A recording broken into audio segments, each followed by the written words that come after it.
Hello everybody, I'm Jeffrey Brzezinski, and I'm back playing Star Trek Starfleet Academy. In the last mission, the Academy has basically put the Wrath of Khan inside of a training mission now. So we were attacked by one of our own Federation starships. We were damaged. We had to lower their shields to beam back somebody that was captured by that ship, and then go into a nebula and fight them with no shields and limited sensors. So let's see what the cadets are up to next, right now. Cadets log. The program Chekhov gave me today is fantastic.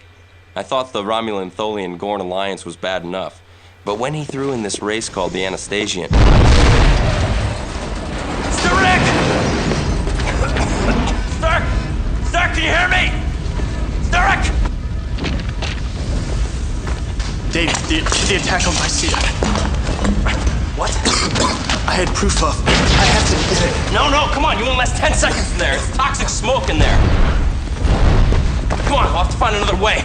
Cadet Forrester, your quick action saved Sturek from serious injury. Unfortunately, that won't save him from an inquiry. Are you suggesting Sturek blew up the lab, sir? Well, we must consider that, Cadet. There are martyrs in every struggle, Cadet. On behalf of my crew, I protest, sir. Noted.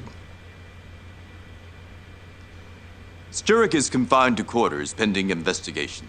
He'll have permission to work with you on team projects, but that's all. No other contact, sir. I thought I was speaking English. Would you rather hear it in Klingon? No, sir. Any questions?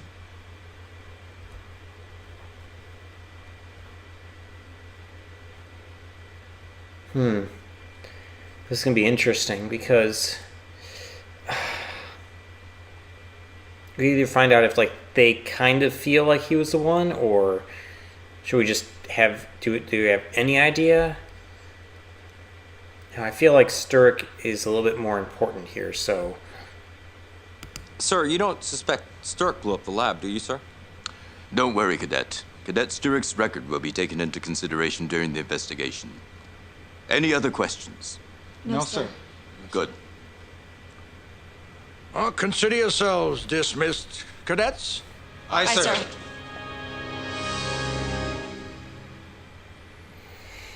The latest outbreak Gosh. is this explosion at Starfleet Academy. This mysterious laboratory explosion is the latest in a series of deceptions from Starfleet. It is time we knew the truth. This accident destroyed all the vital evidence linking the Klingons to the savage attacks on our colonies along the neutral zone.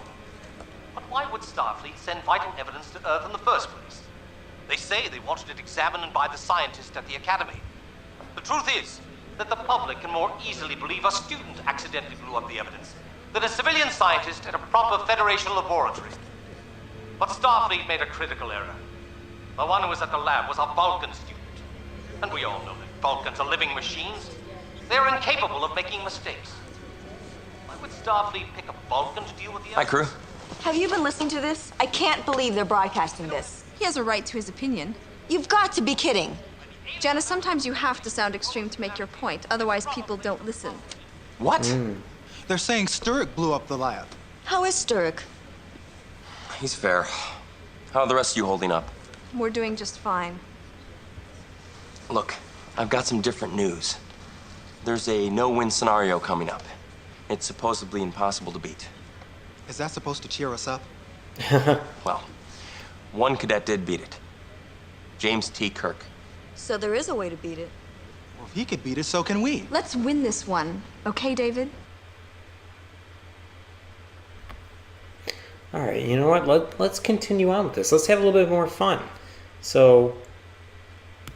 Any ideas how we actually do it? Well, David, you met Kirk. Maybe you could ask him how he did it. Why not? Right. All right, knock it off. Look, I better get going. I'll see you later. Hey, you know what? Let's have fun this Academy term. So, let's go ahead and save. And let's go ahead and continue. Well, let's check on the crew first.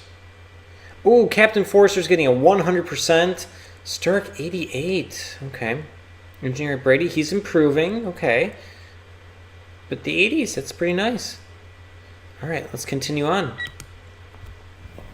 By now, everyone in this room is aware of the science lab incident and its unfortunate repercussions. However, I expect you to leave those troubles behind you. You'll have plenty to worry about here.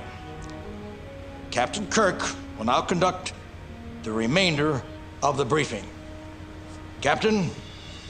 Thank you, Commandant. The Klingon High Council has officially assured the Federation that Governor Kumas's actions were unauthorized. I'm told we actually believe them. The Klingons want Kumas to present an apology, and they want him to present it to the Federation ship that was involved since the beginning. You, of course. You're to go to Klingon Station K-28 on a diplomatic mission. As a diplomat and invited guest, you may not activate any of your defensive systems unless fired upon. Any violation of the diplomatic code will be considered a grave insult to the Klingon Empire. Of course, Kumas is not happy with the situation either, and will probably go out of his way to try and provoke an incident. So, be careful, cadets. Captain's log, stardate 3681.7. We are proceeding to a Klingon starbase to accept an official apology from the Klingon Empire.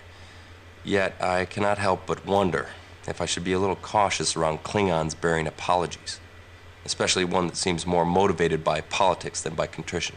Course laid in, Captain.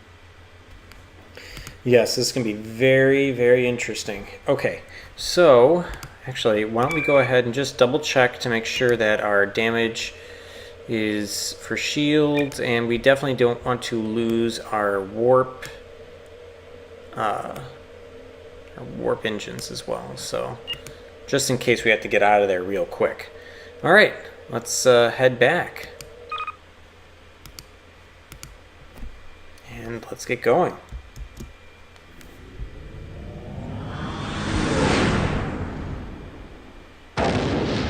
Entering the Desna system. So many planets. Klingon advanced heavy cruiser approaching. Oh my goodness. We are being scanned. Can we hail them? They are scanning us again. Their automatic scanning sequence has now scanned us 87 times. We're being hailed by Commander Kamath. Okay. There's no response, Captain. So okay, so that's 5. What trick is this, Forrester? Our sensors indicate that your vessel has a surplus of dilithium. Dilithium is used to power weapon systems. Are you trying to dishonor our offer of peace? Actually, dilithium is used to power all ship systems. Okay. Give me a break, Kamath. Dilithium is used in all of our systems, and you know it. Mr. Brady, jettison the surplus dilithium. That's... no. A valid point. I'll bring your demand to the table when I meet with Governor Kumas. I give you my word that I will not use the surplus for an unprovoked attack against you. Well, there's no point in jettisoning it because we still have the dilithium. I don't want to offend him by saying, like, come on, you know, it's used in all of our systems. The valid point thing, like, what are we going to do with that? It doesn't make sense. So I think I'll just go with this last one. What kind of fool do you take me for? If you were not protected by the High Council, I would blow you to atoms. Okay.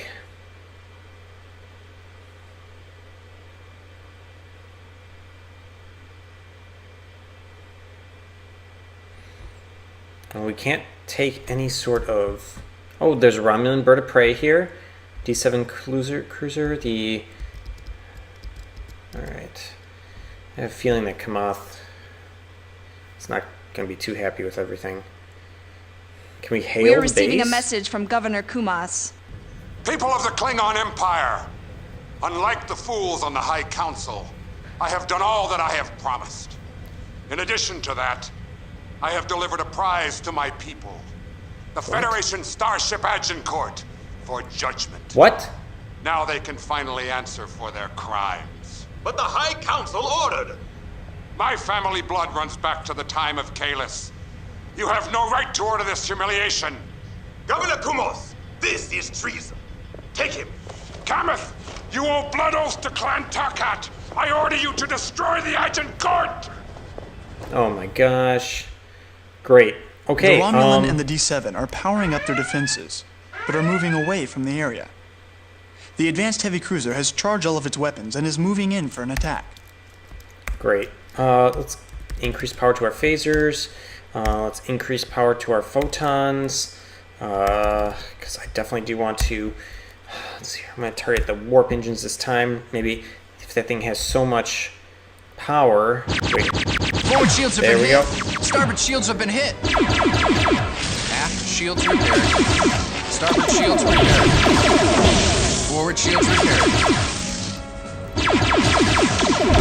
Forward shields have been hit. Phasers have been... Forward shields are critical, sir. That shield system is damaged. Repair crews are working on it. Crews are working as fast as they can. Pilots are suggesting that we leave their space at once. They say that they'll need time to figure out what's going on. Course laid in, Captain.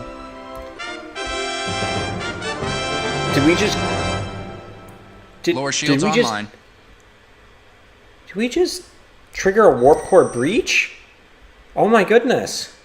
I've always been targeting the engineering sections, but I thought, like, okay, let's try the warp engines this time because that thing must need so much power, but...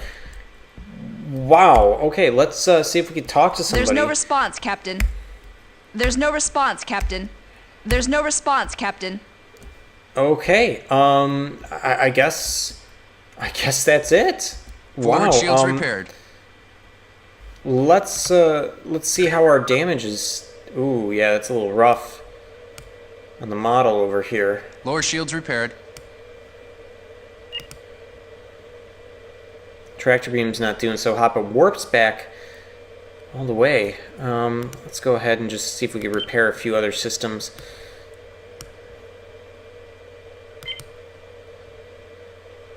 Tractor beam's not doing so great, but I don't think we need that anymore. But as long as everything else is good, let's head back. Phasers are online again, ready to fire on your orders.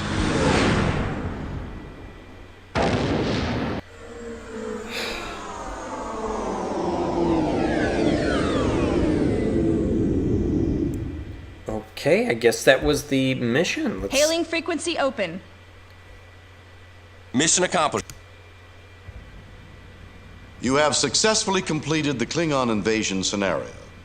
A new governor has been installed in the Hanzar province, and everything is back to normal. In fact, rumor has it that Kumas is still being chased by the families of those who are on the Klingon advanced cruiser. Oh boy. Was that the best way to... I guess that was the best way. Alright, well, let's go ahead and save this game. And... Alright, and then I'll see you all next time.